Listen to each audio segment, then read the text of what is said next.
نحمدہ ونستعینہ ونصلی علی رسولہ الکریم۔ برادران اسلام، السلام علیکم ورحمۃ اللہ وبرکاتہ۔ یہ اللہ تعالیٰ کا بے انتہا فضل و کرم ہے کہ اس نے ہم کو حضور اکرم سیدنا مولانا محمد مصطفیٰ صلی اللہ علیہ وسلم کی امت میں پیدا فرمایا، کیا مجھ کو انسان الحمدللہ، نہ حیوان نہ شیطان الحمدللہ، محمد کی امت میں پیدا کیا سو زہ فضل و احسان الحمدللہ۔ یہ اللہ تعالیٰ کا بے انتہا فضل و کرم ہے کہ آج آپ اور ہم ربیع الاول کے ماہ مبارک میں، ربیع الاول کے مبارک مہینے میں داخل ہو چکے ہیں، یا یہ سمجھیے کہ ربیع الاول کا مبارک مہینہ آپ اور ہم سے دوچار ہوا ہے، ہم اسی کی مبارک ساعتوں میں آ چکے ہیں۔ یہ وہ مہینہ ہے کہ اس میں حضور اکرم صلی اللہ علیہ وسلم کی تشریف آوری ہوئی۔ قرآن میں ہے قد جاءکم من اللہ نور و کتاب مبین، تحقیق تمہارے پاس اللہ کا نور آیا اور کتاب روشن آئی۔ برادران اسلام، اس آیت کے تعلق سے تفسیر روح المعانی اور بڑے بڑے مفسران کرام نے نور سے متعلق حضور کی ذات مبارکہ سے مراد لیا ہے، یعنی نور سے تعلق حضور ہی کا ہے، یعنی نور سے مراد حضور ہی کی ذات مبارکہ ہے۔ اس لیے اللہ نے فرمایا کہ تحقیق نور آیا، یعنی حضور کی ذات آئی۔ حضور نور اس کو کہتے ہیں جو خود سے منور ہو، یعنی قائم بذاتی ہی لنفسی بھی، قائم بذاتی ہی و مقوم لغیرہ ہی، جو اپنی ذات سے قائم ہو دوسروں کو جو ہے منور کر دے، اس کو نور کہتے ہیں۔ حضور صلی اللہ علیہ وسلم کی ذات خود نور ہے، خود حدیث سے ثابت ہے، حضور فرماتے ہیں انا من نور اللہ وخلق کل من نوری، میں اللہ کے نور سے کل اشیاء میرے نور سے ہے۔ بہرحال حضور اکرم صلی اللہ علیہ وسلم کی تشریف آوری اس ماہ مبارک میں ہوئی۔ یہ ربیع الاول کا مہینہ کہلایا، یعنی بہار کا مہینہ، جس کے بہار کے معنی تو آپ کو معلوم ہے کہ بہار اس کو کہتے ہیں کہ چمن سرسبز و شاداب ہو جاتا ہے، یعنی جو کلیاں مرجھائی ہو جاتی ہیں وہ کلیاں بھی جو ہے نا کھلنے لگتی ہیں۔ تو اسلام کا چمن سرسبز و شاداب ہوا اسی ماہ مبارکہ کی وجہ سے۔ حضور اکرم صلی اللہ علیہ وسلم کی تشریف آوری ہوئی۔ حضور اکرم صلی اللہ علیہ وسلم، جیسا حدیث صحیح مسلم میں ہے کہ اکثر پیر کے دن روزہ رہا کرتے۔ صحابہ نے پوچھا کہ یا رسول اللہ اس دن آپ روزہ کیوں ہیں؟ تو آپ نے فرمایا کہ میں اس دن پیدا ہوا۔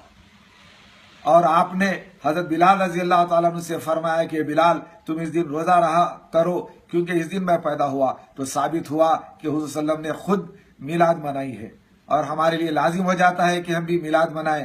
میلاد جو مناتے ہیں وہ جنت میں گھر بناتے ہیں، جو میلاد مناتے نہیں وہ جنت میں گھر بناتے نہیں۔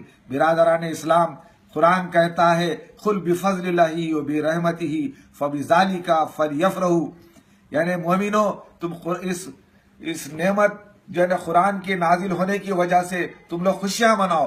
تو میں یہ کہوں گا کہ جب قرآن کہہ رہا ہے کہ قرآن کے نازل ہونے کی وجہ سے تم خوشیاں مناؤ، تو جو صاحب قرآن ہے، جو قرآن کو لے کر آیا، اس کی آمد کی وجہ سے ہم خوشیاں نہ منائیں گے تو کیا کریں گے؟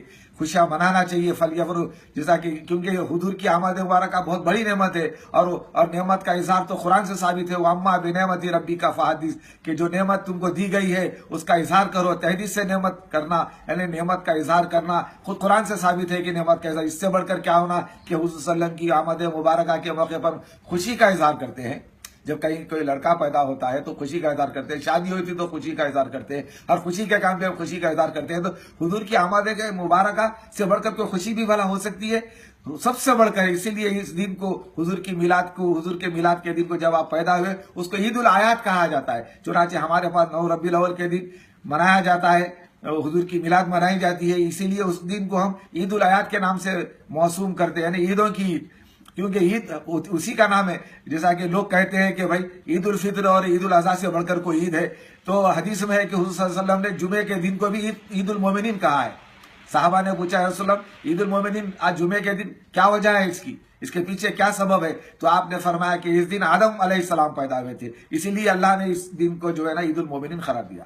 تو بتائیے آپ، جمعے کے دن کو عید المومنین اسی لیے قرار دیا جا رہا ہے کہ یہ جو ہے اس دن آدم علیہ السلام کی ولادت ہوئی، تو حضور صلی اللہ علیہ وسلم کی میلاد کا دن کتنی بڑی اہمیت کا ہوگا۔ اس سے ہمارے حضور صلی اللہ علیہ وسلم کی میلاد مبارک کی اہمیت کی، اس کی افادیت کا اور بھی پتہ چلتا ہے کہ کس درجے بلند و بالا ہے، کیونکہ حضور سید الانبیاء ہے، افضل الانبیاء ہے، تو افضل الانبیاء کی یہ جو ولادت ہے وہ حضور صلی اللہ علیہ وسلم کی میلاد مبارکہ کا دن جو ہے عید الحیات کہلاتا ہے۔ اللہ نے حضرت یحییٰ علیہ السلام کے اوپر سلام بھیجا ہے، سلام ولادت پر، ان کی پیدائش پر سلام بھیجا ہے، سلام علیہ یوم ولد، یعنی اس دن سلام یحییٰ پر جس دن وہ پیدا ہوئے۔ دیکھیے اب برتھ ڈے کا لفظ آ گیا ہے، یعنی یوم ولدا، یعنی قرآن کہہ رہا ہے سلام علیہ یوم ولدا، یعنی اس دن سلام جس دن وہ پیدا ہوئے، یعنی برتھ ڈے کے دن سلام بھیج رہے ہیں اللہ میاں۔ جب سلام بھیج رہے ہیں تو پیدائش کے دن حضور صلی اللہ علیہ وسلم کی میلاد پر حضور اللہ میاں سلام نے بھیجے، یقیناً بھیجے ہیں۔ ان اللہ و ملائکتہ یصلون علی النبی یا ایھا الذین آمنوا صلوا علیہ وسلموا تسلیما، کہ بے شک اللہ اور اس کے فرشتے حضور پر درود بھیجتے چلے جا رہے ہیں۔ اور درود کب بھیجا جاتا ہے؟ جب کسی کی آمد ہوگی، اس کی پیدائش ہونے پر ہی درود بھیجا جاتا ہے۔